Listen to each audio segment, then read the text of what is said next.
Let me welcome you to the Carr Center series, Activist Studio, generally hosted by Styron and Tim McCarthy. And Tim was hospitalized earlier today.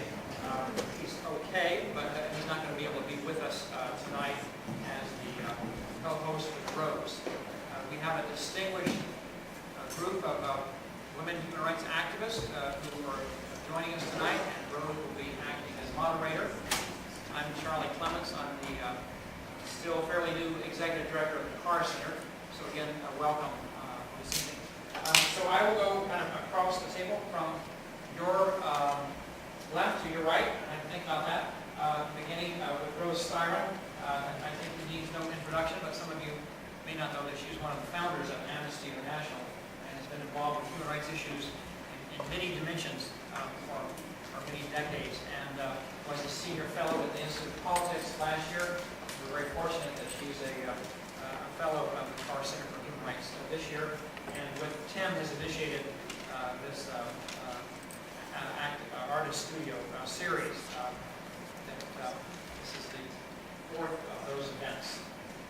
Sitting next to Rose is Nancy Rubin. Nancy has held many positions both inside and outside government.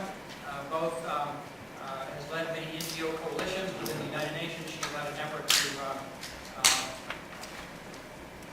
remove unexploded ordnance, UXO, and landmines. She has served in both the, she has served in the Carter, the Clinton, and the Obama administrations. So you can probably guess her political stripes. Sitting next to her is Isobel Coleman. Isobel is a senior fellow at the Council on Foreign Relations. She directs a program there called Women and Foreign Policy. She is also about to, her focus is the Middle East. And later this month, her book, Paradise Beneath Your Feet, How Women Are Transforming the Middle East, will be published shortly. And so please keep your eye out for that. Next to her is Humaira Awais, Shahid. She is a former member of Parliament of Pakistan. She is a working journalist today. But while she was a member of Parliament, she introduced legislation that addressed the issue of acid being thrown on women, the issue of forced marriages, and the issue of private usury, which was one person lending money at extraordinary rates to someone else. And you can imagine all three of those very unpopular pieces of legislation amongst those who were either perpetrators or benefited from them. So we welcome her as well. And our last panelist is Geraldine. Many of you may know as a Pulitzer Prize-winning author, but she is also a former Radcliffe Fellow and former correspondent for the Wall Street Journal, both for the Middle East and for reporting on the United Nations. Rose will moderate this distinguished panel, and I turn the microphone over to you, Rose. Is the microphone working? Yeah. Your microphone is working. Okay, great. Well, I'm just extremely happy to have all of you here, and I'm sorry that you're missing the chance to have the wonderful Tim McCarthy, whose brainchild, this activist studio, which involves artists, political people, and those involved in human rights.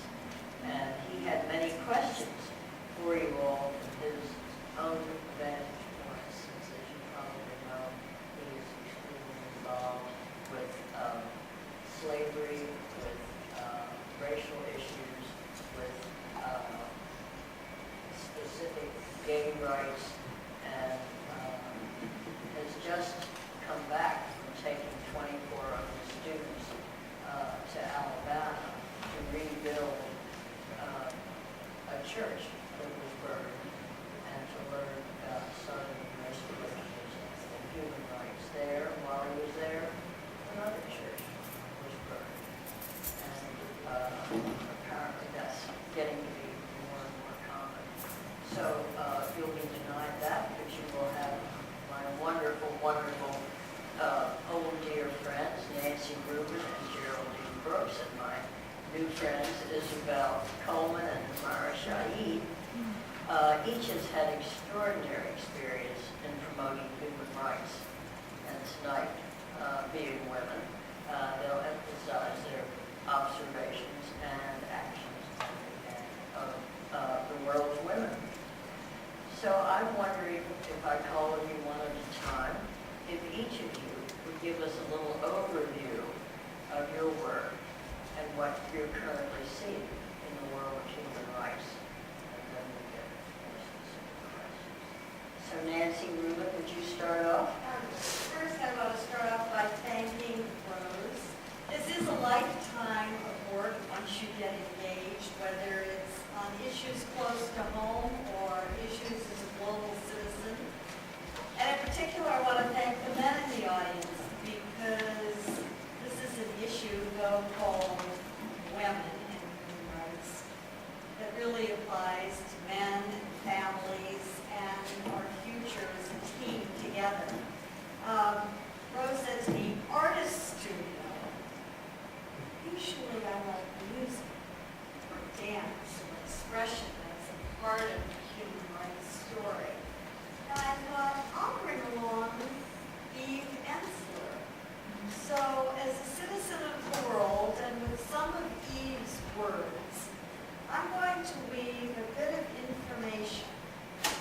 I call it insight to incite. Eve would say, I'm a woman in the United States of America. Why am I whispering? When I have something to say, why am I waiting, whining, thinking, hoping, needing those in power to do something? I've been on the inside, and I've been on the outside, and the inside so desperately needs the outside to be the squeakiest wheel to ring its bell loudly. And on the outside, we need to figure out how to negotiate and push harder and harder and harder. So today, again, a bit of insight for you to incite. I want to tell you why this is so important. I'm helping lead an effort on the Convention to End Discrimination Against Women. And I sat in a group like this with a panel here of internationally known leaders and government leaders. And I said to 4 people in the audience, I'm kind of leading this movement, but I need to hear each one of these, quote, empowered leaders say something to move our Congress. Would you help by reading a paragraph on CEDAW and asking a question? Is the United States government supporting it? What are you doing about it? And each woman I asked in this audience to ask a question because I was too obvious and too known to the leader said to me, I don't know. So here's some data you need to know. Why are we whispering? 100 million girls and women vanish. Vanish every year. We call it gendercide. 900 million girls living on less than $1 a day. Feminization and poverty go link to link. And the events. Poor folks are dying fast. They're dying first. Poverty, rape, maternal mortality, infected water level, hurricanes, tsunamis, radiation pollution, floods, and utter neglect. The Iraq war cost nearly $3 trillion. I can't even count that high. But I know that money could have dealt with poverty in general, which might have mitigated terrorism. How do we find the money for war, but little to feed or heal? 100 million girls involved in child labor.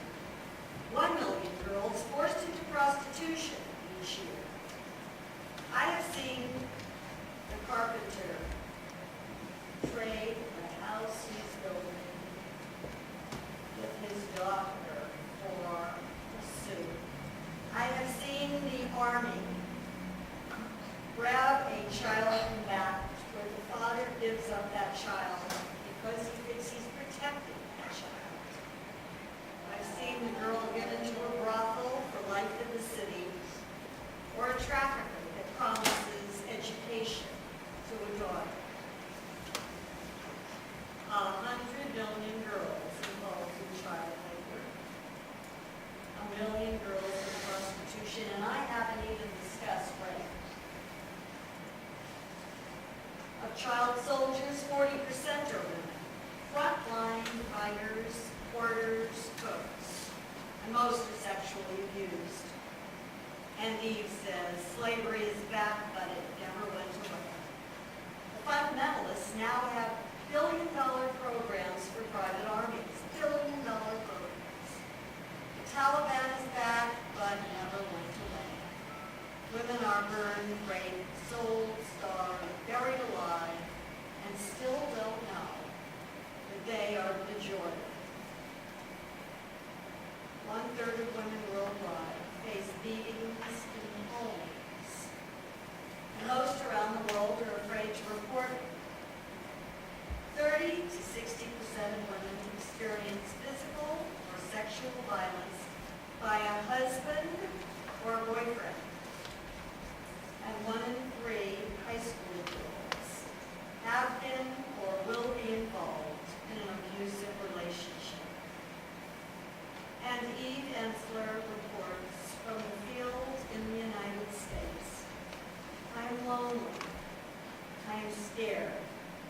Girls younger than me are giving blowjobs in homerooms, and they don't know it's sex. They just want to be popular and get some respect. Most girls my age are taking pills, or not getting out of bed, or eating, or starving, or getting nose jobs, or implants, or getting cut, or twittering away, or cutting themselves, or desperate for a way to be awake without faking it, to be alive without freaking, to be serious, to be true, to even think of loving someone. You tell me how to be a girl in 2010 in the USA. What's happened to us, marching and refusing instead of exploiting and using?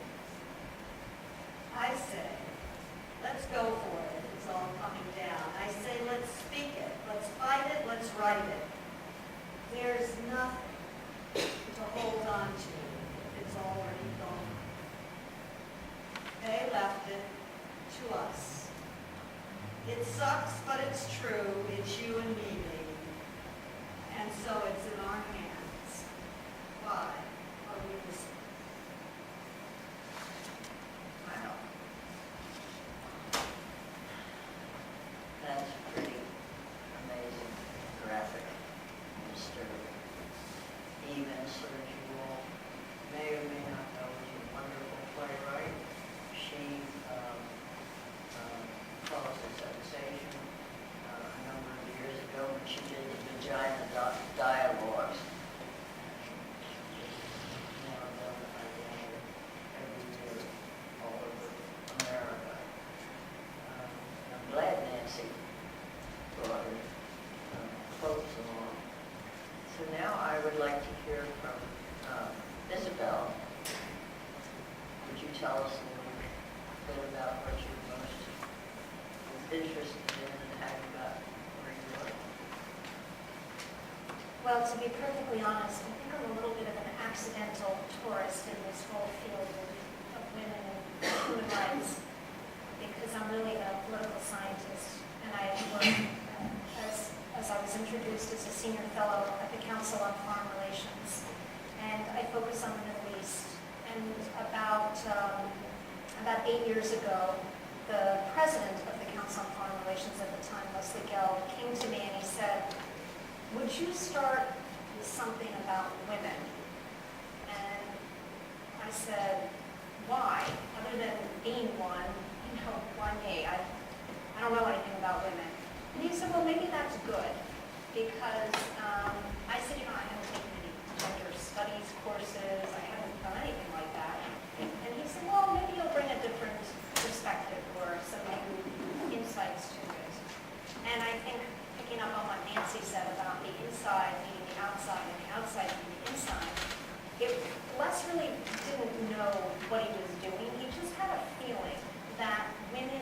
rights and women's empowerment were very important issues.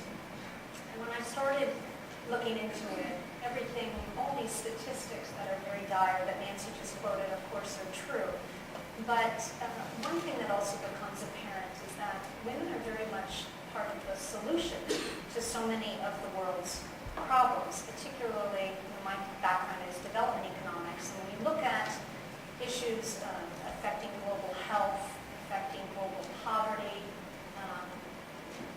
you can't solve them without really focusing on the status of women around the world.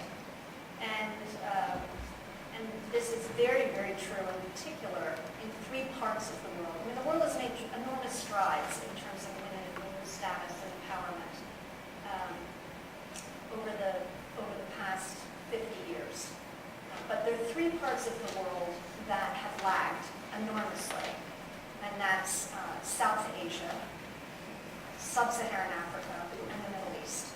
By almost every single measure that you look at, those 3 parts of the world have lagged the rest of the world.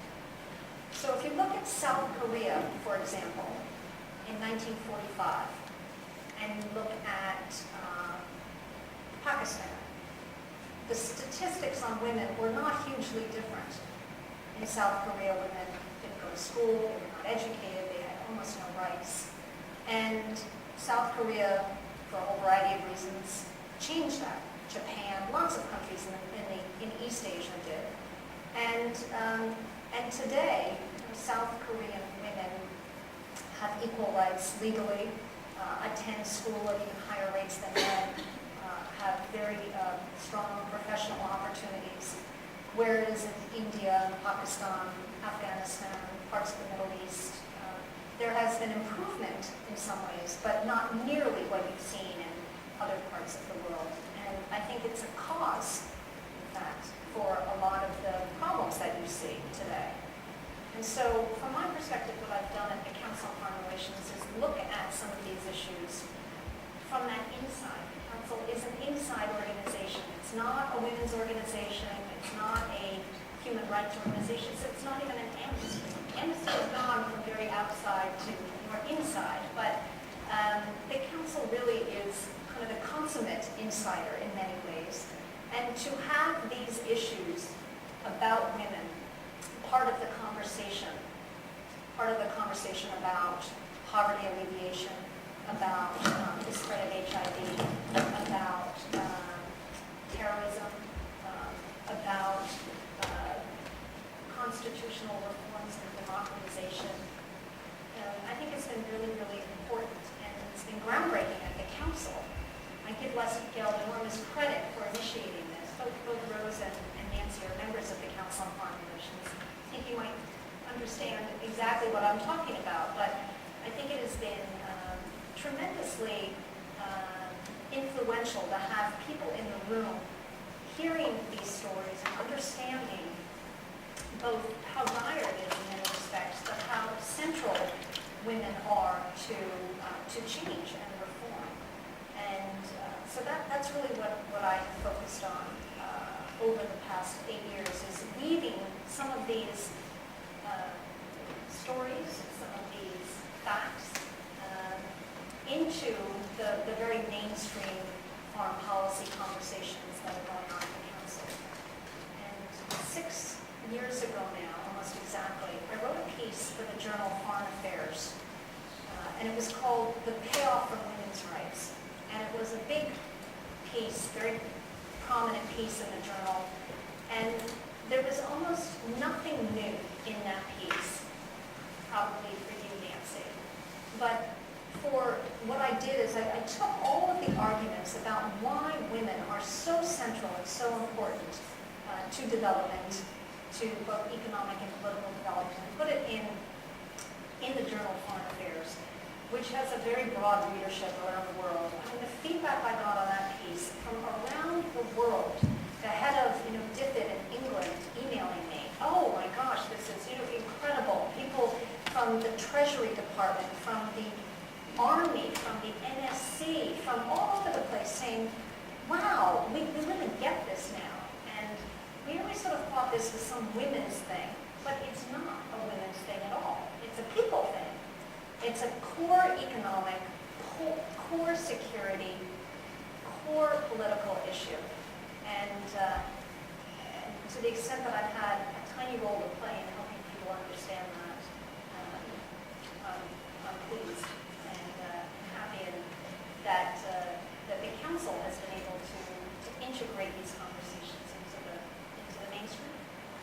I just wanted to add a word about how the council itself has changed. Indeed. I was there before either of you were there. Yeah, yeah. And there were almost no women when I came in. I remember my very first meeting was when Petra Kelly, who had started the Green Party in Germany, came, and I was the only woman in the audience. And then gave her such a hard time. They just went after her with everything, and it was clearly such a male, anti-environmental, anti-woman kind of thing. And she said to me afterwards, thank God there was one woman there. But over the last 25 years, the council has had more and more women, which has not only, before you came in to do something about women, suddenly there was a kind of humanization of the Council on Foreign Relations, which has all the top diplomats and political people as part of it, and human rights came onto their agenda, and writers and their contributions came onto their agenda more and more as women became involved. And finally, we got Isobel, who does something about it. So it's a big sensitizing change. Beyond that, I just have to add, you're meeting one of the geniuses of one of the most mysterious parts of the world to all of us. The depth of her understanding and her ability to break through what she just gave slight reference to is Herculean because of the demographic shifts, because of where our oil comes from. She's turned the issue of security into human security, and I would like to say that where governments are repressive of women, she has shown a way where their economic contributions can matter in deeply significant ways, not only to their economy, but to economies of the region. And that shift in thinking is critical to every single policymaker throughout the world. So, big and bold, she gets it well from now. Thank you. Well, let me just very quickly give you a little anecdote that I find interesting, which is I wrote a recent piece in Foreign Affairs that came out in January. It was just a book review, had book reviews in the back. It was a book review of Christoph Young's book, Half the Sky, which some of you may have read. And in that essay, in which I review the book, I talk about a lot of these themes and everything else. And I got an email from a first lieutenant serving in the Horn of Africa who said, "Dear Dr. Coleman, I've read your review, and this review really crystallizes for me what I think I should be focusing my counterterrorism efforts on here in Somalia." I thought, my goodness, how did we get from this to that? And then he goes on to say, really, he plays back this argument that women's economic and political empowerment is so crucial for so many reasons. And he said, my superiors don't really get this line of reasoning, but I'm using your foreign affairs piece to help convince them. And I just pass that along. It's sort of an interesting way that some of these things get out into the broader population. This is the tiniest Council on Foreign Relations anecdote. 2 weeks ago, Desmond Tutu came back to the council, and I had first seen him there under apartheid, when the council was quite small, and we all would just have a little round table discussions, and it was brought up that because he was so influential, the council and the political leaders wanted his opinion on whether or not there should be sanctions on South Africa because of apartheid. And he said, certainly not. That would be just detrimental to the poorer people in South Africa. And everybody took note of that. And a month later, he came back. In between, in the 2 weeks in between, Nadine Gordimer had come, and Helen Suzman had spoken up. And both these women said, we have to have sanctions on South Africa. That's the only way to get rid of apartheid. So a month later, when Desmond Tutu came back, he said, I changed my mind. Helen Suzman and Nadine Gordimer, and they had convinced him. So it does have a different kind of effect on the world. But now let's turn to Humaira, who has had a very different experience from we American women. And I'd like to hear a little bit about your story. Humaira is from Pakistan and has been both a writer and a legislator, and she's at the Radcliffe Institute here now. And we'd like to hear from you, Humaira. For a person like me, it's very difficult to separate my life from my work. There's three things that I didn't know. When my husband said that, I was thinking about it. He said, can everybody hear? Yes, I can. Is it? Like me, Steve? Is this better? Yes. I can come down and adjust it, or is that okay? So I'm saying I don't know how to separate my work from my life. And when I was entering politics, my husband said that, where I'm going to throw you in this sea, and you will have to learn how to swim back in the shore. And he was so right, because I didn't know that swimming back to the shore is going to be so difficult, so lonely, so strenuous, so painful, and so brave. And it would teach me how to survive. It would teach me how to confront.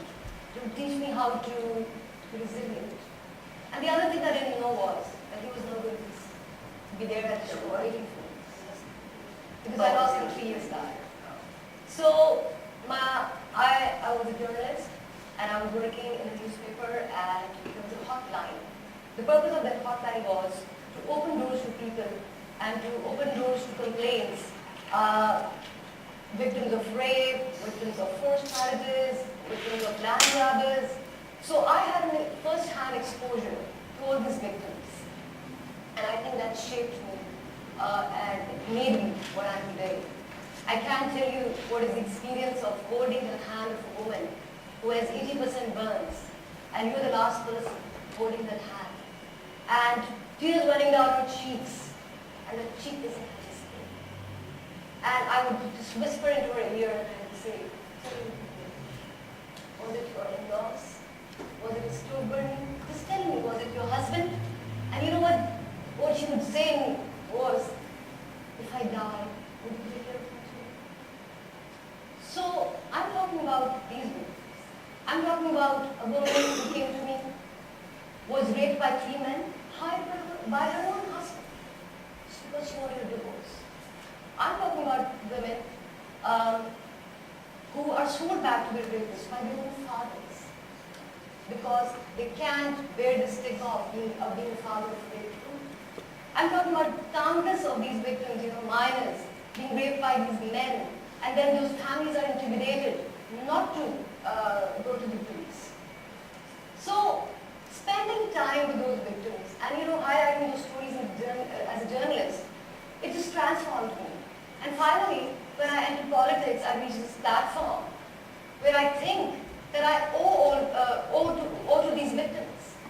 And I'm entering a parliament that is literalist, that is dogmatic, that is feudalistic, that is completely it's so dominated by religious political leaders. and tribal chiefs. And I think those, those experiences with those women gave me that courage to face that. And I'm glad that I had these experiences with them, I had these insights, and I'm glad that I reached a platform where I could address that. So I finally started with my, legislation.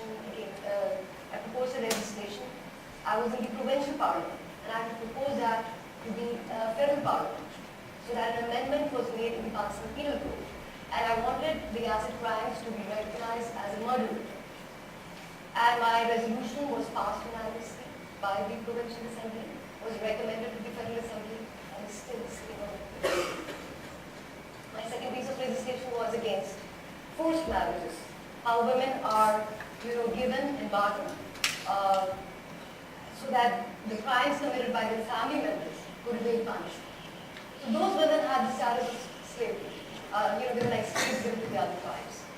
I asked for its abolishment. I wanted to make that crime punitive, and that resolution went very well. I was able to, request President Musharraf to include my recommendations in the Honor Killing Act that we were able to pass on the federal parliament. And my third legislation was extremely difficult, and that is where I encountered a lot of opposition.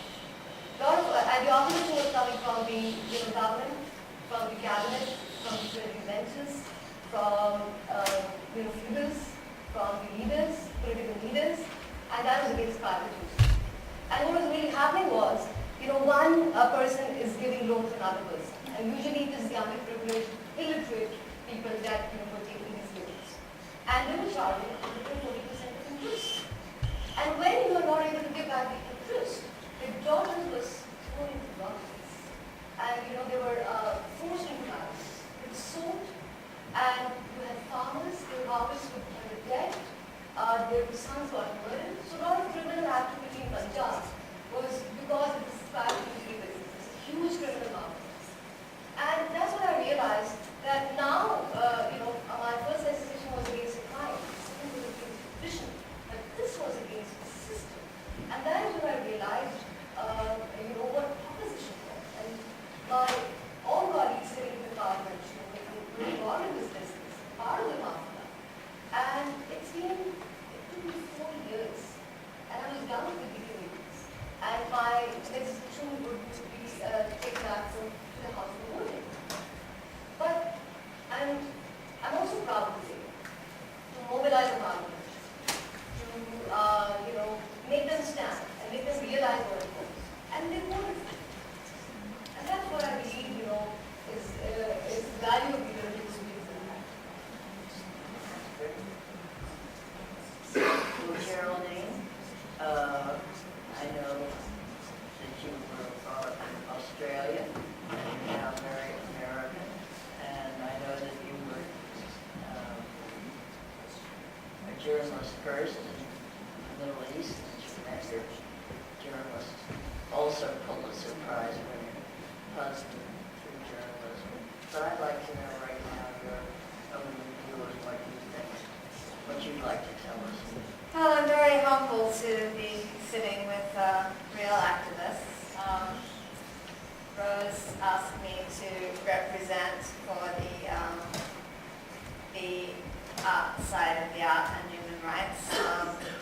So in honor of Rose, who is a wonderful poet as well as an outstanding human rights activist, I thought I would start by reading you a portion of a poem, and then I would show you how human rights informs my fiction writing, which is mainly historical fiction these days. But I think that I'm still feeding on the fruits of the years I spent as a journalist, mostly in the Middle East, but also in Africa and the Balkans, covering issues like honor killing, like child slavery, and many other issues that affect women but also affect the whole society. And as Rose said, I was born and raised in Australia. And I was a product of a very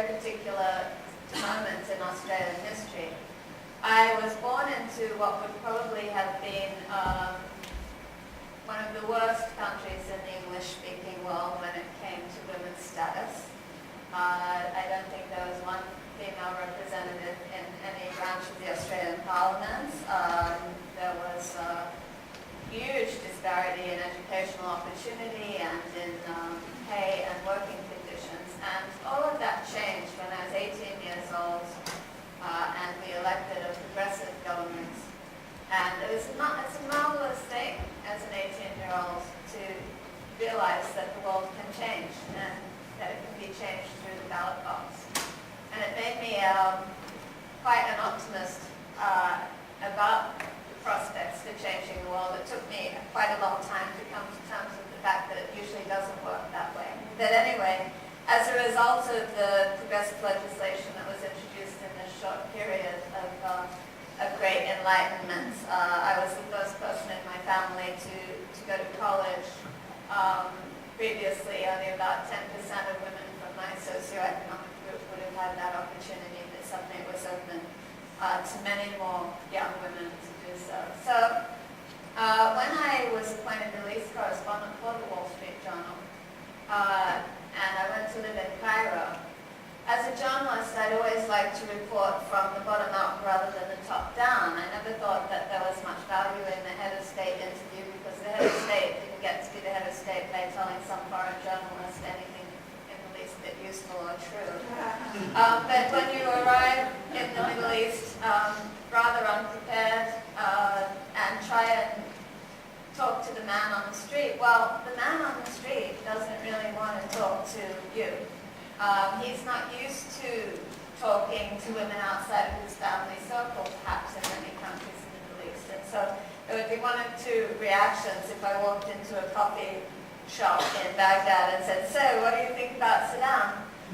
It would either clear out as if a neutron bomb had hit the place, or everybody would start hitting on me, wanting to test the widely held assumption that all Western women are basically whores. So that wasn't working too well. And it took me about a year to figure out that the opportunity I had was to do really useful reporting, was to talk to the women of the region, because none of my male colleagues were bothering to do that. And suddenly I had a way into those societies that was much more socially acceptable. And I could go and sit with Ayatollah Khomeini's widow, or live in a Palestinian refugee camp, sleeping between the two wives of the guy whose son had just been arrested in the Intifada, and things like that that came about because I was talking to women. So when I switched gears about 10 years ago and started to turn my experiences towards historical fiction, it was once again women's stories from the past that intrigued me. And I think I use a lot of the experiences that I saw on the ground among the women of Islam, the women of Africa, and the Balkans to inform those characters that I create. But you also have to do something else. You have to find women's voices on the record. And one of the things you find is that a lot of times women don't have a very clear voice in the historical record. But I just want to read you something that I came across in researching the novel I'm working on now. And this is a poem written in 1643 by the first published poet of this continent. And that was a woman. That was Anne Bradstreet. And Anne Bradstreet in 1643 publishes a poem about Queen Elizabeth I. And I'll just read you a short excerpt from it. "Now say, have women worked, or have they none? Or had they some, that without queen is gone? Nay, masculines, you have thus taxed us long, that she, though dead, will vindicate our wrong. Let such as say our sex is void of reason know 'tis slander now, but once was treason."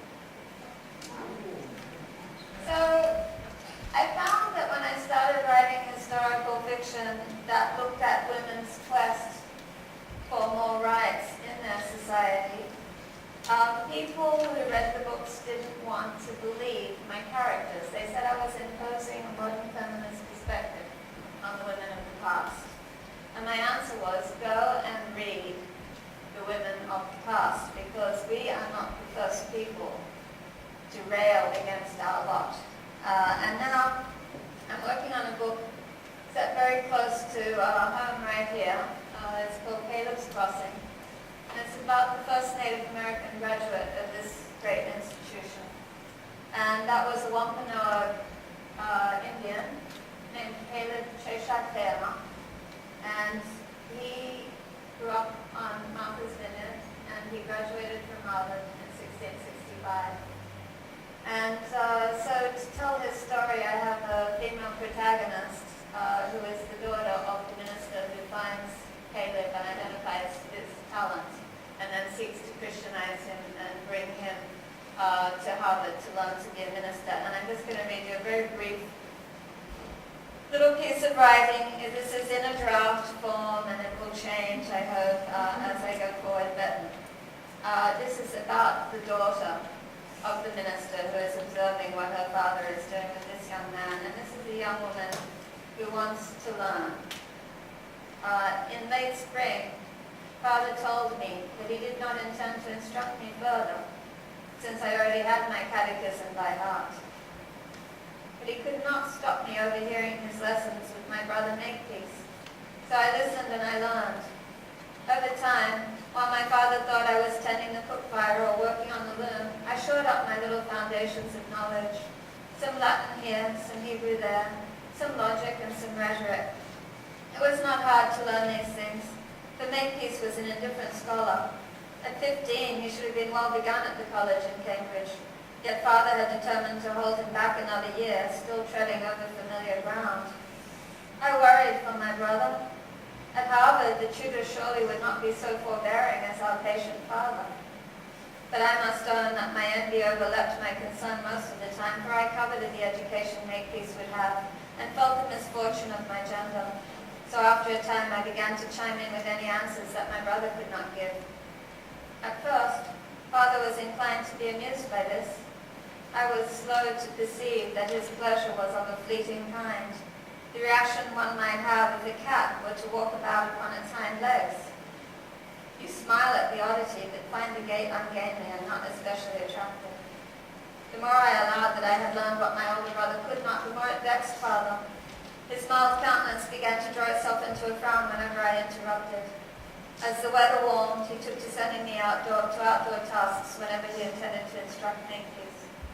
The second or third time, when I understood this was to be the way of things, I gave him a look which must have revealed more than I intended.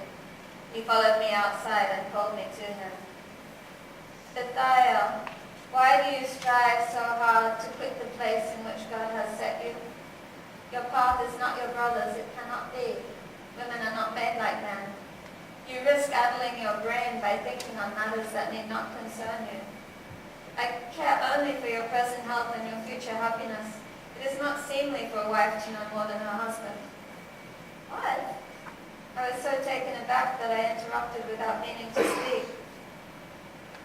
Yes, wife. It is early to speak of it, but it is what you must be, and soon enough. I would do you no favor if I were to send you to your husband with a mind willing to find fault with his every argument, or bet it is in every particular. A husband must rule his home with as God rules his faithful. You can read well, I know, also write enough to meet your needs and cipher. This already sets you far enough apart from others of your sex. Tend to your cheese making and your loom. Improve your wits usefully and honorably in such things as belong to a woman. There were tears starting in my eyes. I looked down so that he would not notice and scuffed at the ground with the toe of my cloak. He rested a hand on my bowed head. His voice was very gentle. Is it such a terrible thing to contemplate a useful life such as your mother leads? Do not belittle it, Bethael. It is no small thing to be a beloved wife, to keep a godly house, to raise sons of your own.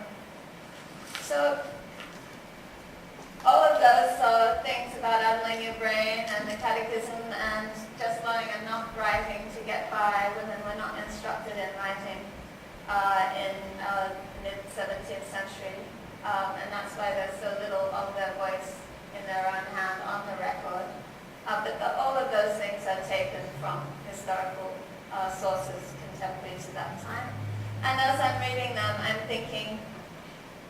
so familiar. You know, the Puritans in Massachusetts Bay Colony and the Taliban had an immense amount in common. Wonderful. I love hearing how you translated that into fiction. I was thinking when you were talking about you realized you had to go to the women to get the information. And I remember that when I was in Chile, just after the height of Pinochet's coup, when Amnesty sent me down, they asked me to bring back all of the information that I could find on the disappeared ministers from Allende's cabinet and disappeared important people in Chile and some of the Americans who had gone down. And they were very careful to say, don't keep any notes, just listen, get all the information, and bring back what you can, because President Allende's widow, Hortense, is going to be speaking at the UN next month, and she needs to have all the information she can on what's happened to all the disappeared ministers and generals and supporters of Pinochet. And if you can find out their whereabouts and their conditions, then she will have a backup for what she's asking at the UN to do for her. So I went down, and I had in my head a list of a dozen people I should look for to get information from. And I just speak up a little bit. oh, is that better? Much. Okay, thanks. And the only way that I got any information at all was from the women. The wives of all the disappeared men were willing to talk to me as long as there was a way devised that they wouldn't be caught doing so. And the wife of the Lutheran minister, who I was supposed to go to talk to, but who did not talk to me, said, I'll get all my friends together and we'll meet in a safe place. She said that would be the swimming pool at a little resort outside of Santiago. And if you and your daughter, because I took my daughter along with me since she spoke Spanish very well, and I didn't, and I was afraid to get people in trouble. If you and your daughter will go play mother-daughter ball in the swimming pool, throw the big red beach ball back and forth, I will get my friends to come in disguise and tell you one by one where their husbands are and where the other disappeared people are. So we put on our bathing suits and got in the pool and threw a big red ball back and forth, feeling quite silly. But one by one, these stellar Chilean women whose wives they were the wives of the key disappeared men who were the head of the Senate, who were Allende's foreign minister, who was the General Bachelet, whose daughter just had been president of Chile, but General Bachelet's wife and Orlando Materne's wife, etc., came and threw the ball back and forth to us in a game and would get very close to me and give me the information. And I was able to take it back to the States, to the UN, and so forth. But none of the men would have talked to me and given me this information. It was the women who were brave enough to come with their wigs and their goggles and their funny hats and their padded bathing suits so that no one would know who they were. And it's just the bravery and the sensitivity of women who will take the chance of love.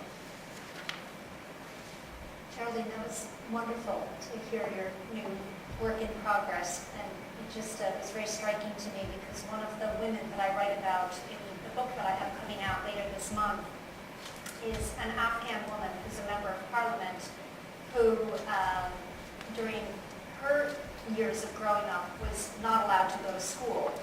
And her family was a relatively wealthy family in Nangarhar province, and they had donated the land next to their home for the mosque.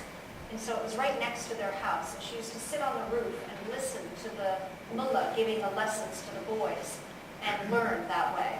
And then she would follow along, and when her brother would come home from school, she would look over and she would help him with his homework. And the father would sit there with them both. And finally the father realized that she experienced him on the homework front, so he really outsourced the homework help to her. She didn't go to school, but she helped the brother with the homework. And it wasn't until they moved to Kabul some years later, and she was now a teenager, that she was actually allowed to go to school. And she started school when she was about 15, and she was put into the 4th grade, and she said it was very embarrassing for her to be with all these 4th graders, but she, within 18 months, had gotten up to the right grade. And she's a poetess also, which is she's an interesting character. It was just striking listening, because at the end you said, well, it's like the Taliban. It really is, so. But it wasn't the Taliban that didn't let her go to school. This was pre-Taliban years. It brings to mind the situation in Saudi Arabia, where education for women is of a very high quality, but if a father doesn't wish to send his daughter to school, he is not obliged to do so. So that power is still wielded in a number of very conservative families in Saudi Arabia.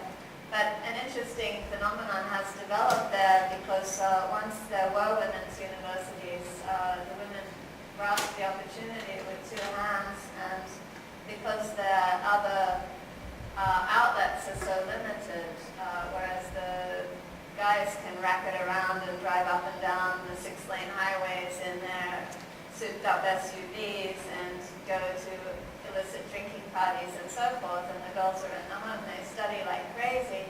And now Saudi Arabia has this anomaly where the women are so excelling the men academically that it's a problem, because they haven't got the structures in place in the economy to use the talents of these women.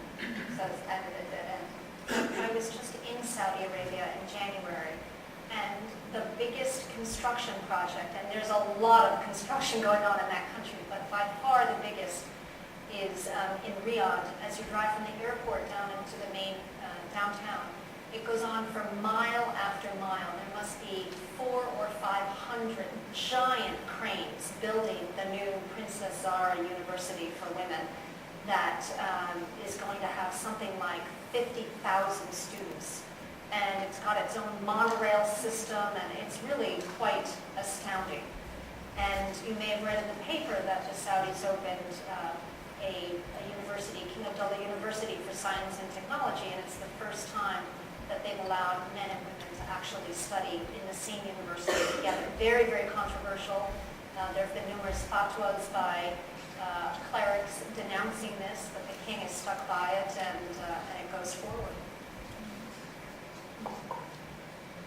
Well, I'm very interested from an American perspective how Nancy and Isobel got from their early private lives to their current very public lives. I was interested from swimming pools to rooftops to any environment that you're in. As I now look back at what's happened in my life, I realize we're all ambassadors of human rights. Eleanor Roosevelt's quote that in our closest environments, schools, our homes, wherever we are, we all find ourselves in a great web of either advancing human rights or in some way constricting the possibilities for others. And as we've gone up and down this panel, I think that you come to understand that in this web, if you're a walker and you go to know, or you're a writer, or you're a poet, or you're a researcher, or a data collector, a lawyer, we all have a role in this world of human rights. I started as a teacher. I started with young people who were disadvantaged. I got pulled into government by President Carter, who felt that government needed to look like the rest of America, a big idea.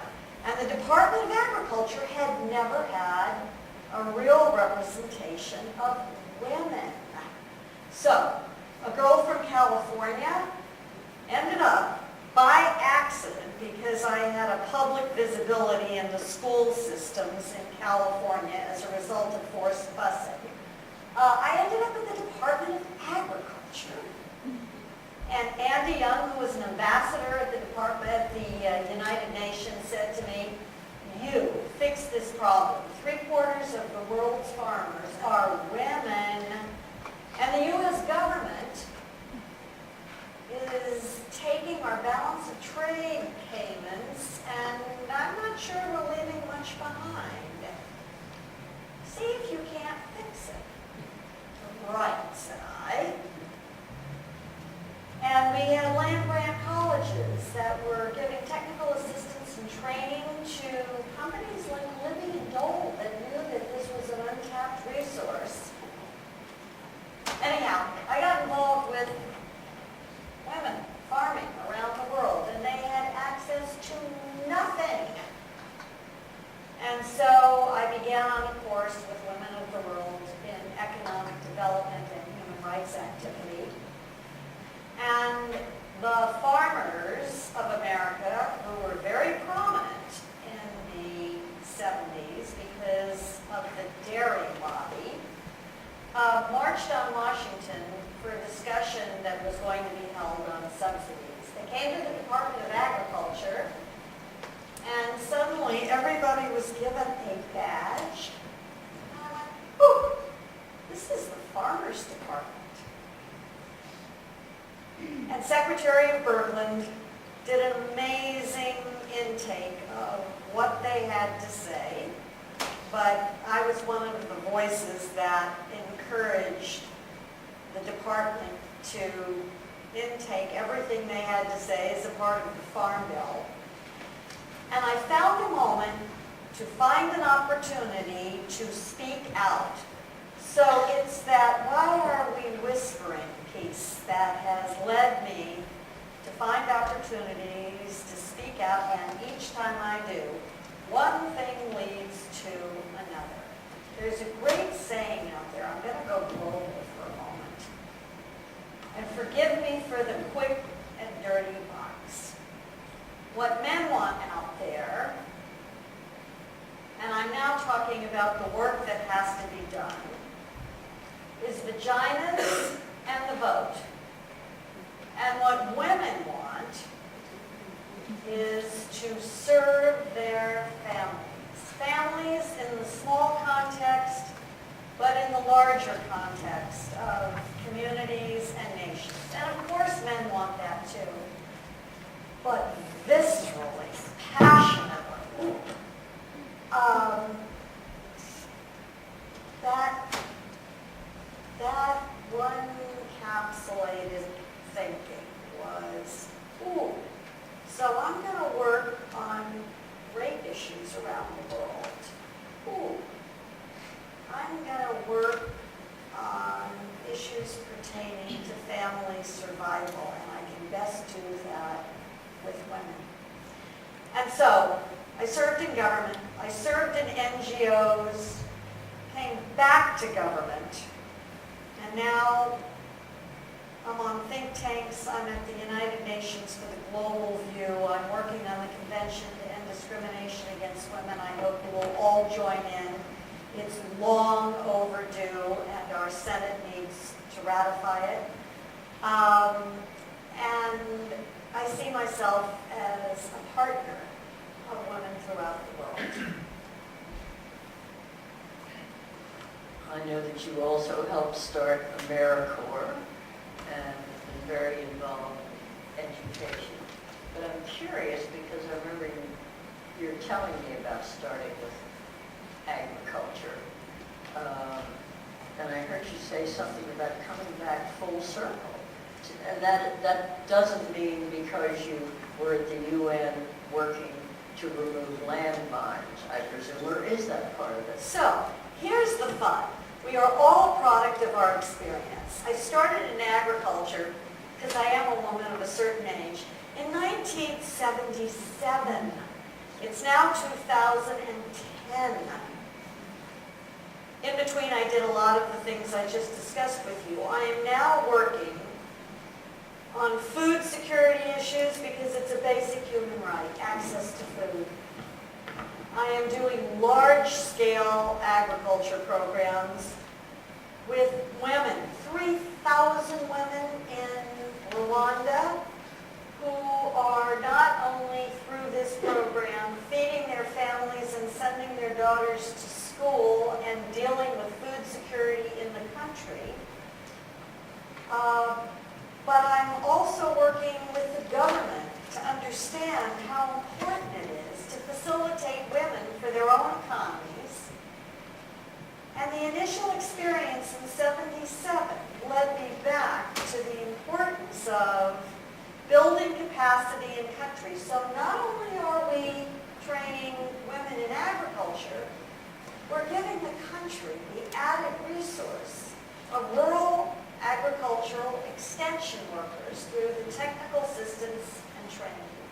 And we're giving these women the wherewithal to say to their families and to the men in their lives, Hutu and Tutsi, that's old world thinking. Today, we're moving ahead with an economy that educates our kids and propels our nation into a modernized society with all the benefits of that. And environmentally, we're going to do agriculture organically. We're not going to despoil the water.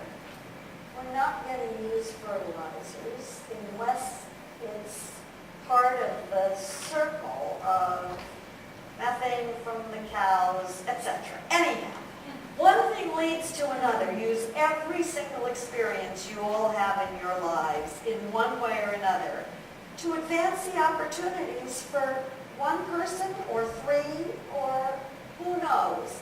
But life is filled with surprises, so take stock of all the things you've done and see what's the next best fit in the human rights agenda. So Isobel, where did you start? How did you get to your human rights agenda? I've already admitted that I was a very accidental tourist in the whole Right. women's field. And I think I'm accidental in the human rights field too.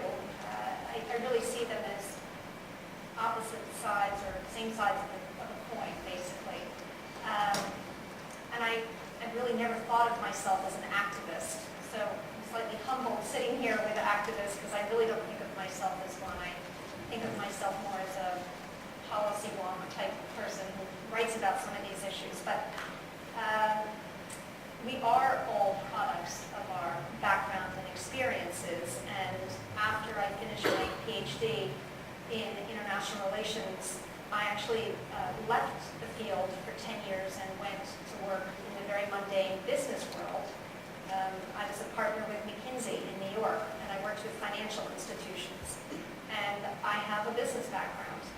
And today, when I look at these issues, I can't help but look at them from an economic and business perspective. And I actually have an article coming out in Foreign Affairs in May, so it'll come out in a couple of weeks, that looks at how are we going to take all of this energy and momentum that exists right now about women's empowerment in the world and really kind of push it over the edge, take it to the next level, reach that tipping point. And I argue in this piece that it's really been governments and NGOs that have done the heavy lifting so far, but we'll never get there unless the private sector engages. And the reason the private sector should engage is because it's just simply good business. And I make that case comparing the private sector's engagement on women's issues in a very similar way to how companies around the world have sort of gotten religion on the environment. And they've done it partly because they've been forced to by government laws and regulations, partly because their shareholders have forced them to do it, but increasingly because they understand now that actually if we turn the lights off, we save a lot of money. If we refigure packaging, we save a lot of money. If we simply slow our ships down 20 miles an hour, we save a lot of money. And so they're figuring out that there's a real bottom line impact to this. And we're beginning to see early stirrings of this on the women's empowerment front. That you're talking about agriculture. It is true that women today are, in sub-Saharan Africa, women do 80% of the farm labor. And if you're trying to source flowers for the New York market, if you're trying to source coffee for Starbucks, if you're Cargill, if you're General Foods, your workforce is female. Back in the 1980s and 1990s, Nike got hit with a lot of ugly publicity about sweatshops. And so it engaged on this issue and began looking at its sweatshops around South Asia for the most part. And it cleaned up to its credit many of its the worst labor practices, but along the way it realized all these people working in our sweatshops are women. And it got a great understanding and insight that child marriage and honor killings and lack of girls' education and the feminization of HIV/AIDS and all of these issues that we've been touching upon tonight are Nike's issues because it's workforce. And Nike has been one of the tremendous leaders in this area of building, using its tremendous marketing skills to create awareness about what it calls the girl effect. And if you haven't seen it, you really should just log on and look at www.thegirleffect.org. That was Nike that did that. And with funding from the Jennifer and Peter Kaufman, the Nobel Foundation. But that's Nike's signature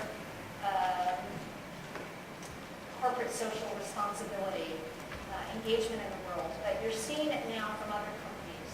You're seeing it with Goldman Sachs and the 10,000 Women Initiative. You're seeing it with the Women in Development program from ExxonMobil. You're seeing it with Walmart, which is now just starting to engage on these issues and has partnered with CARE in various countries to pilot projects. They're doing it for a variety of reasons, but ultimately it will succeed because it drives to their bottom line. So it leaves me hopeful. The very first company that I remember that went into this kind of social responsibility was Rubin, and they came along with us on the Amnesty World Rock Tours and funded the rock tours in 1988. There was a smaller conspiracy about the early 80s, and Reebok was perfectly willing not to use their name on the market as long as they could be the good guys and fund getting the word out about human rights. And then when they had a lot of money left over, they decided they would give human rights awards to young people around the world who were under 30 who were sports addicts, male and female, or who wore their clothes.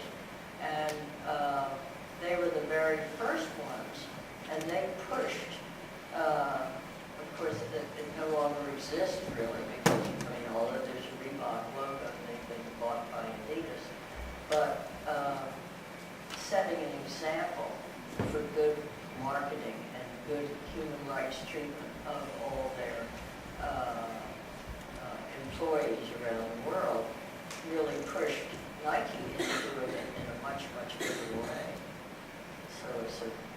kind of an interesting history. So I'd like to hear some more from Geraldine and from Humaira about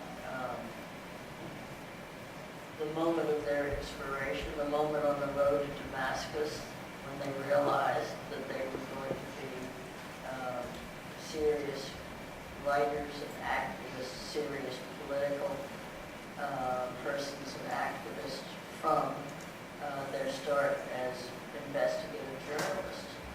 I'd love to know what the moment was, if there was one, or what the moments were that spurred you into activism. Maybe Geraldine first.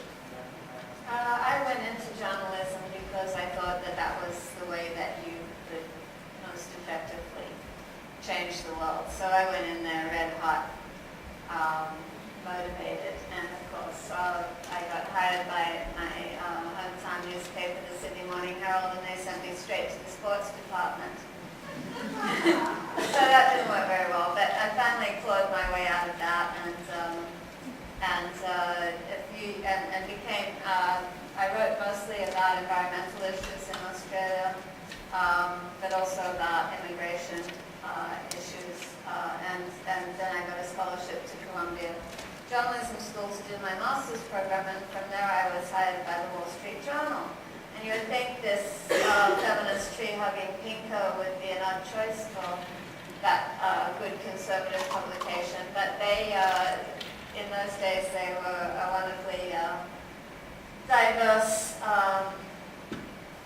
place in terms of there was really, truly a Chinese wall between the editorial and the news department, so that you would often have the case where the front page story completely contradicted the editorial in any given day, and for me it was a useful place to work because I always thought of my Wall Street Journal business card as my wig and false nose, and it gave me access into this world that I very much wanted to investigate, the corporate world, and so that was what I was all about from the beginning, really. So Humaira, was there just a moment for you? I think everything that I tried in my life, I ended up with something different. I don't know why. I don't know whether it's like destiny or what I picked along the road. When I went into journalism, all of a sudden focusing on human rights, I had an idea. Because I thought that nobody's paying attention. It's something sweet spot. And at the time of times, the kind of politicians and all. And I was basically looking to see into women issues. So the women issues were filled up with recipes and makeup and football, something that we were wasting space on. Not that I'm not, I don't think it, but I think there were so many other things that need to be highlighted. And I used to fight for the stories, and later on, from the women editions, I tried to squeeze them on the front and back pages, because I wanted an action. I wanted an action from the law department, I wanted an action from the police department. So when I entered politics, my exposure as a journalist and my exposure to the grassroots levels of politicians, I just saw a lot of activism happening because it was allowed to happen. The law fostering agencies, the law providing agencies, and the law making agencies. Nobody takes responsibility. Nobody's doing their job. Nobody's even concerned.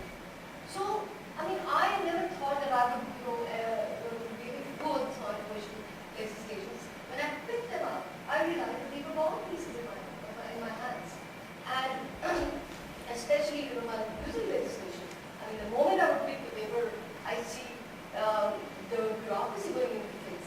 I would see the political leadership, having, spreading out of that. I just realized, oh my God, how difficult it is to change the system. How difficult it is to address that. But I thought, it must be a way. I can just go. If there is an opposition coming from the cabinet, from the executive department, from the political leadership, there had to be a way. And that was what I figured out, Spanish.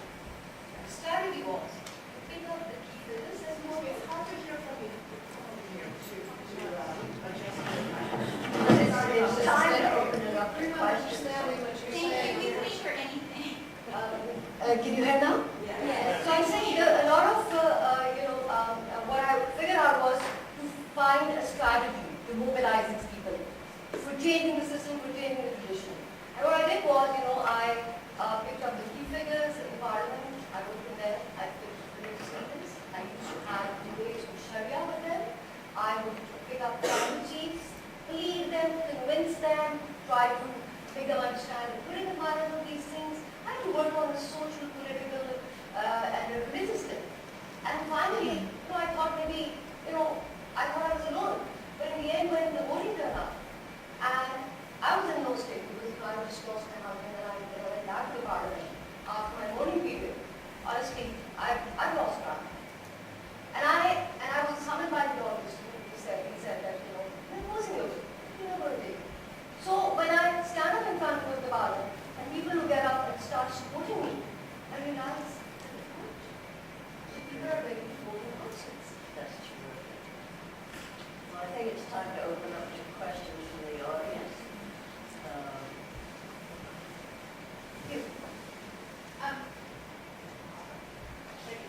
Thank you all so much for coming. Each one of you are inspirations, I know, to me and I'm sure everybody else in the room.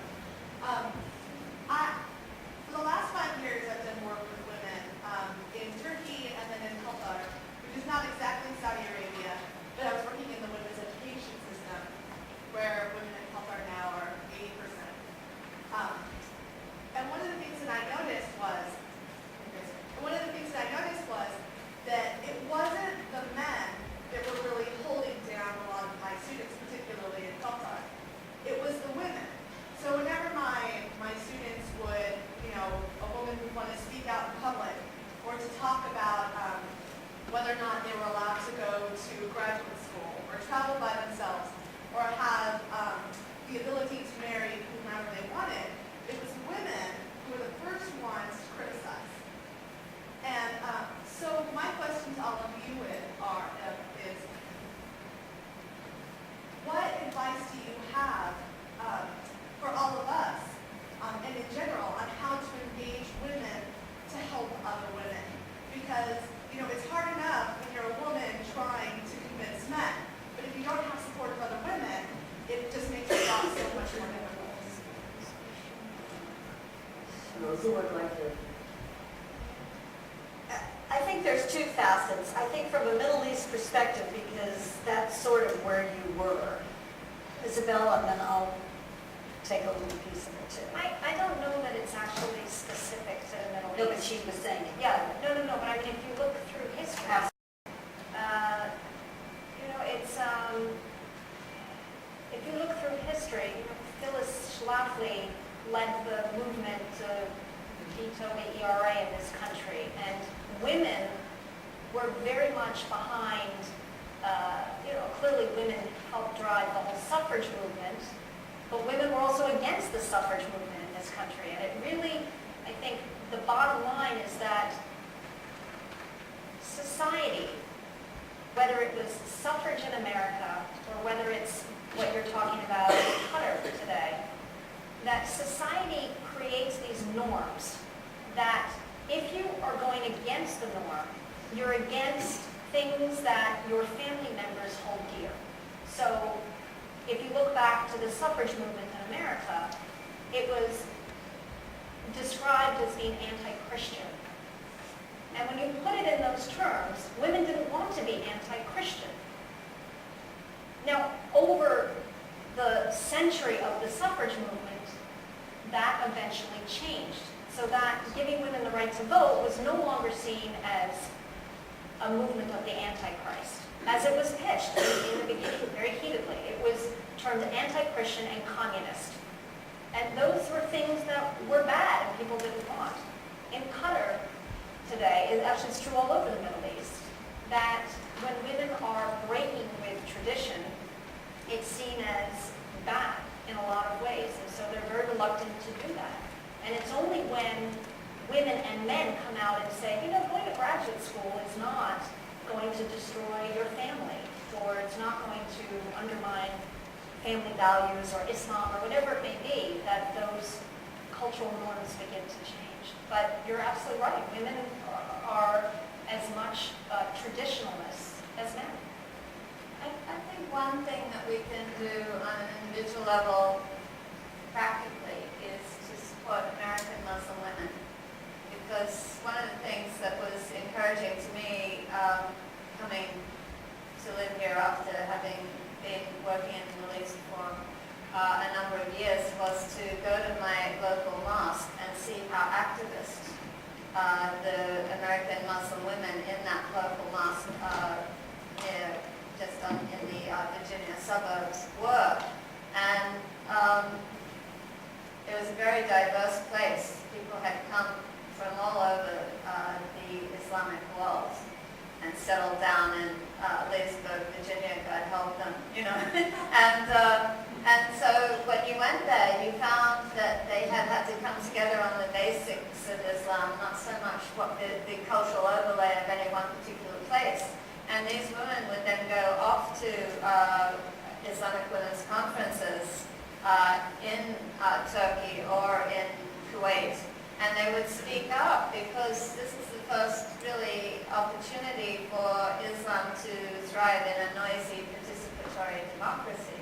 And so these women were used to sort of the push and shove of it, and they would kind of hone their skills at the school board meeting where they're arguing for the right for their daughters to, you know, maybe dress more modestly when they're playing sport, not to be excluded from sport because they wanted to wear more modest dress and all these kind of things. And then you would hear them at the international Islamic conferences speaking out against the Taliban, speaking out against domestic violence and going to the Quranic basis of it. So I think if we can support American Muslim women, then that's a practical thing that we can do. There is something called the Muslim Women's Fund. I don't know if you're familiar with it, but and there's another group called Awais. I forget exactly what Awais stands for. But both of these are organizations that are international organizations, but really based in the United States, of Muslim women who are trying to create change in Islamic majority countries around the world. I'm going to jump in. We'll go on to another. One quick question. I mean, attitudes and practices are very hard to change. Each one of us has the responsibility to push in changing attitudes and practices. I hate to throw another issue onto the table. However, one of the great challenges is, one of the great successes around the world is women hearing that they have rights and have to take responsibility to make those rights real, and that women of the world are supporting them in doing that. It's a real global movement. However, there's another movement that is afoot, and that has been labeled gendercide. The old traditional issues of boys being preferred in China, in families where they need the labor because they're poor, the new advent of ultrasound, the youth bulge in the Middle East, polygamy in many countries. Women are disappearing, and the imbalance of men and women is becoming a real social problem for the future. The demographics are changing. Valuing women, valuing the human rights of women is critical. Education. But to the question that you asked, we each have a role to play in helping change attitudes and practices by talking about it. It's a slow, not overnight, but over time issue, and we all have to be a part of the solution. Just to follow up, first of all, thank you very much for the work that you're doing, and I think the work you're doing is really courageous. And I'm sure many people are inspired by the things you do in the third world as well. Now, I'm actually a theorist of feminism. I do third world feminism, and one of the things that I've learned about is that in traditional societies, the voice of women is not uniform. It's more traditional women who are not opposed to feminism, who are not opposed to gender equity, but yet are opposed to Western imposition of feminism. And I'm just kind of wondering, as Western women, and I want to hear from you two, what kind of response do you get from more traditionalist women who are not in principle opposed to feminism, but yet are resistant to what you may want to do there?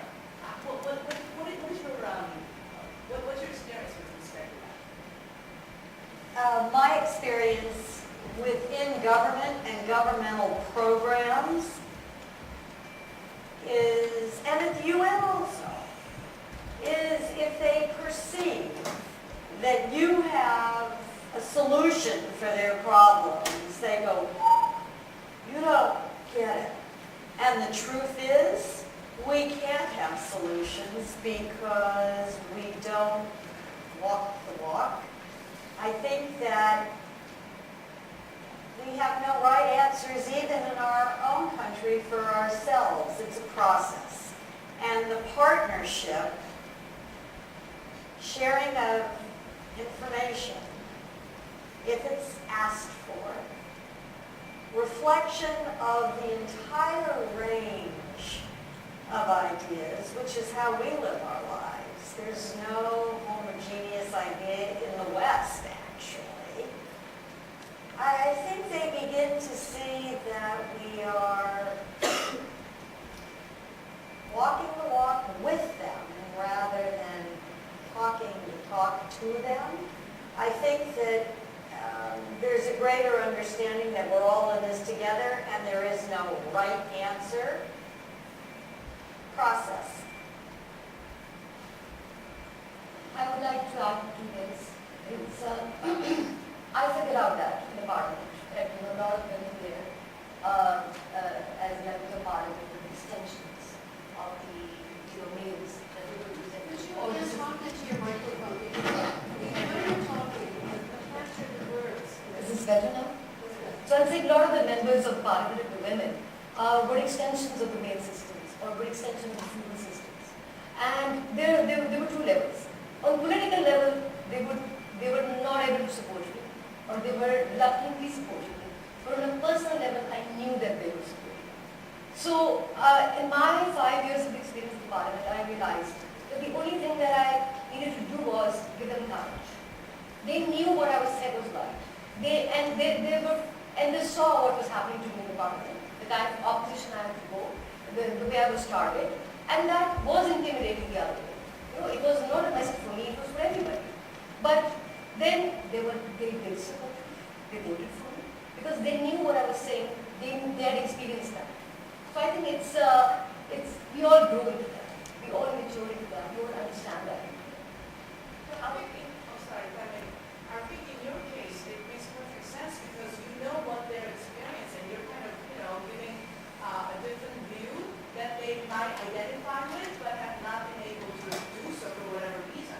But I guess what I'm more wondering about is how they respond to Western feminists, So, I don't know, I just wanted to clarify my question. Well, I would just say from my own perspective, I've already outed myself. I don't think of myself as a human rights activist. I don't really use that language, to be honest. I think when you start talking about rights, it can be very controversial in a lot of these countries. But when you talk about jobs, there's not a lot of disagreement. And women want jobs. I haven't actually been to a country where I've met women and men who don't want jobs and they don't want economic opportunities.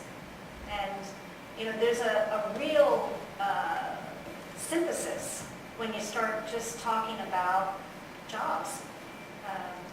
The other thing I would say is that in every single society, and I've traveled all around the world, culture is contested.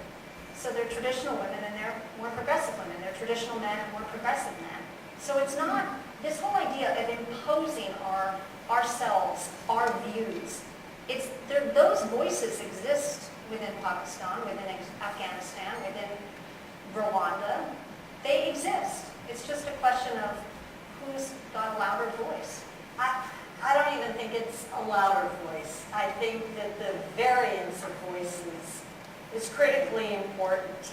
The right to be totally conservative, the right to be totally progressive. I talk about rights because we can't, while everyone does want a job, and that is fundamental, and everyone wants education, at the moment, the world is having a hard time producing jobs. Right here in America, we're not so good at it.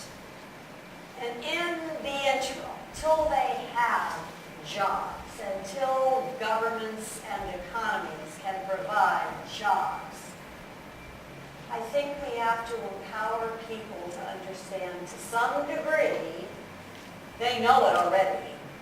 Their life is in their hand, but perhaps there are more choices, even within the family decision-making unit, that they can, with courage, choose to make or take. We're helpful in a wave of whatever they choose.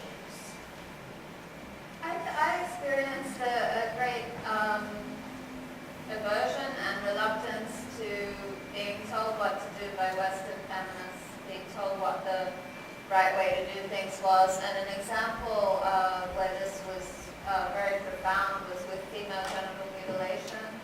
And where that has been really successfully turned around and combated is in areas where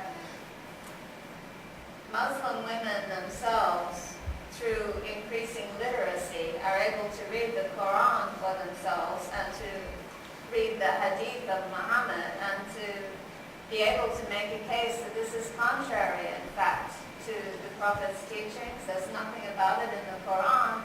So when the local mullah gets up in the village mosque and preaches for it, these women are able to show through Islamic scholarship that it is not an Islamic practice. And then this, from the grassroots upward, has been the most effective way of seeing that, that practice going into some decline now in some places. Actually, that is what my new book is all about. So looking at that grassroots movement of women using arguments within an Islamic framework for change.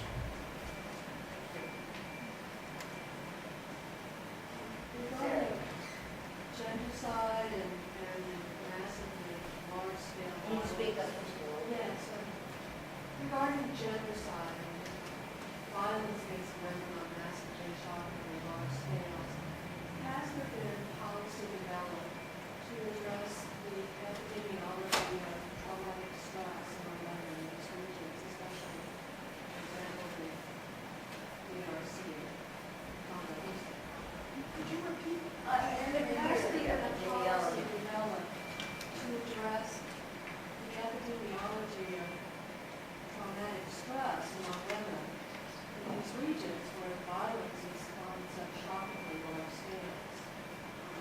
I don't know. Has there been any? I think nothing formulaic that's systematic throughout the world, but there is a non-governmental movement, whether it's Doctors Without Borders, the Red Cross, training of police, safe homes, interventions that are certainly not systemic.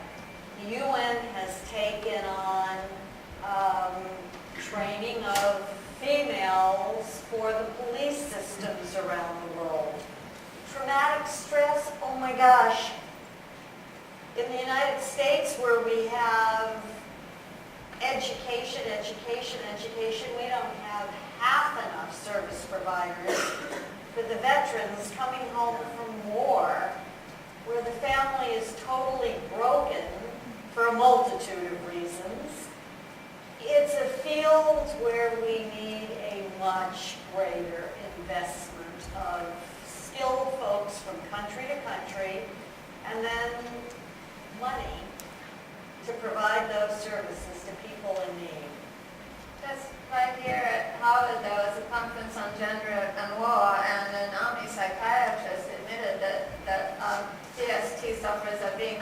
redeployed. Redeployed into battle, diagnosed people, redeployed.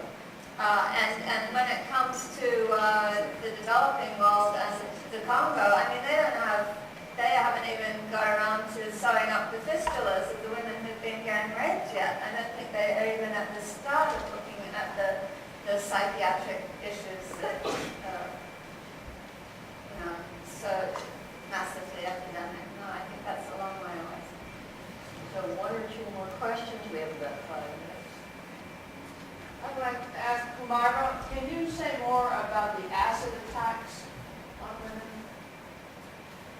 The acid attacks is something that has been recently, recent form of violence. This particular crime, it's become a copycat crime for 2 reasons. The availability of the weapon, which is acid, you can buy it from the market, and secondly, there is an absence of law. That can be part of it. It comes under the law of injuries.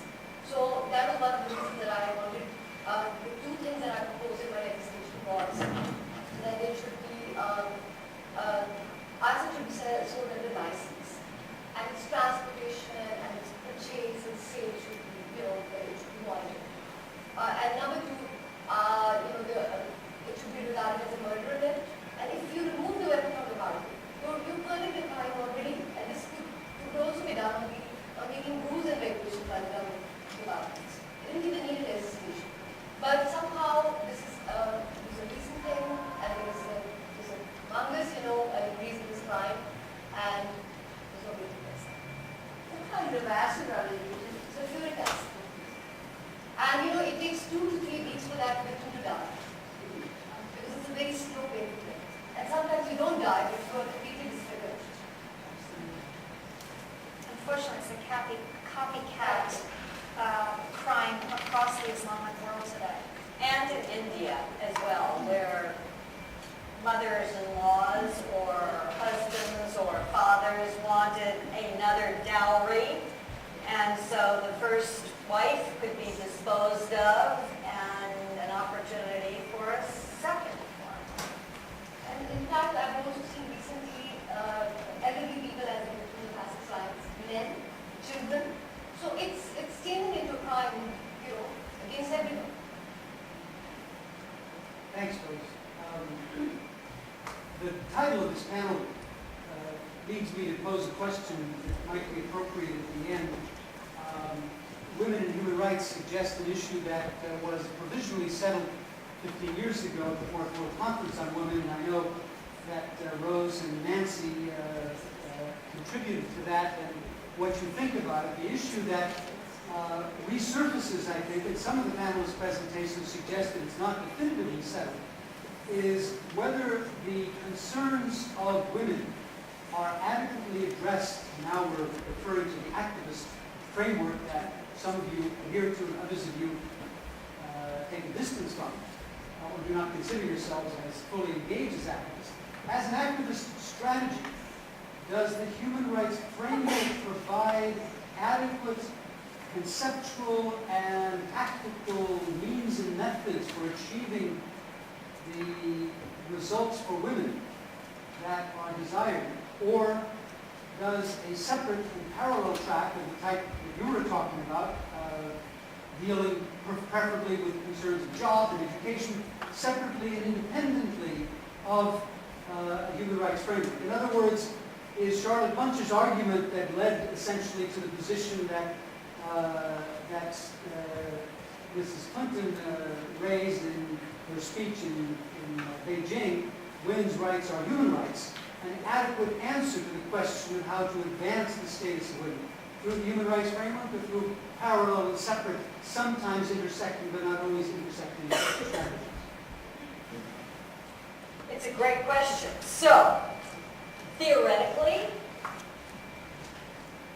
the Human Rights Declaration set out by Eleanor Roosevelt should have taken care of everybody's rights had we only been able to implement in our hourly existence that respect for the dignity and humanity of every individual. we now are looking at action plans from a multitude of world conferences on the status of women. Those action plans have yet to be implemented. In word, they are exquisitely written down. Have we mainstreamed the human rights of every individual to find their own equality and their ability to be optimally productive in their lives? No. We're now looking at the Convention to End Discrimination Against Women as another blueprint to give women the rights to take their own meaning from these various documents and access the rights they think they most need or want, to enliven for the next generation all the possibilities that their dreams led them to want to aspire to. So again, on paper, yes. But maybe tomorrow we're going to need a new declaration for economic rights for boys, education for X, Y, or Z. It's an ongoing process trying to give individuals the ability, in absence of governments, to address their needs. I'm going to take one last question. Thank you. I just want to start by saying thanks so much. I was really inspired. I was really inspired just reading the bios before I came, and I'm inspired to hear you all speak. And also, very maybe relevant, but I'm the son and the brother of American Muslim women, and they inspired me to be involved on gender. So if that's any indication anecdotally, it's working. So I had a question for Humaira and Geraldine, sort of from a journalistic perspective. So I've been writing for a few years on issues of gender, both in the Muslim community but more broadly as well. And it's interesting, Humaira, you made a comment earlier about sort of what's considered gender interest or women's interest, and the struggle, what's considered gender interest, and really trying to raise the rigor or the seriousness of the reporting that is accepted in terms of in a general journalistic space. And so I'm curious, from either of your perspectives, how do we continue raising the profile of this type of reporting and not let, women's interest or gender issue reporting continue to be marginalized, ghettoized, and kept off the front pages of publications?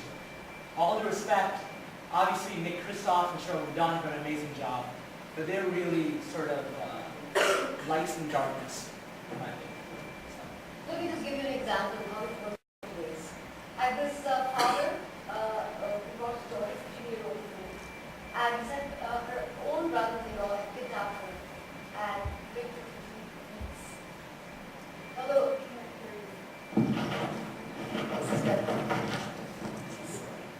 so I'm talking about a father and a daughter walked into my office one day, and the daughter was a victim of rape. She was kept by the brother-in-law for 3 weeks, and he raped her. Her body was wounded. She had severe burn marks on her body.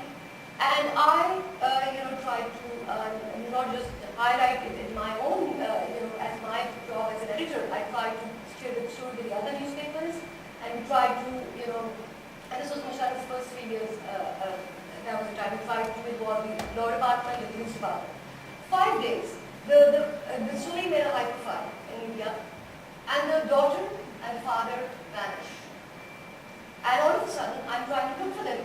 So I went back to their, town, and I found out that the father had actually given the daughter to the brother-in-law for a nikah, in marriage. And when I confronted them, they said, I was getting a monetary compensation. And by putting that in the media, he was getting 1 lakh rupee. It went to 6 lakh rupees. So you see, it's much more complicated than that. How the victims are brought to the media, how their stories are displayed, and how furtherly their victims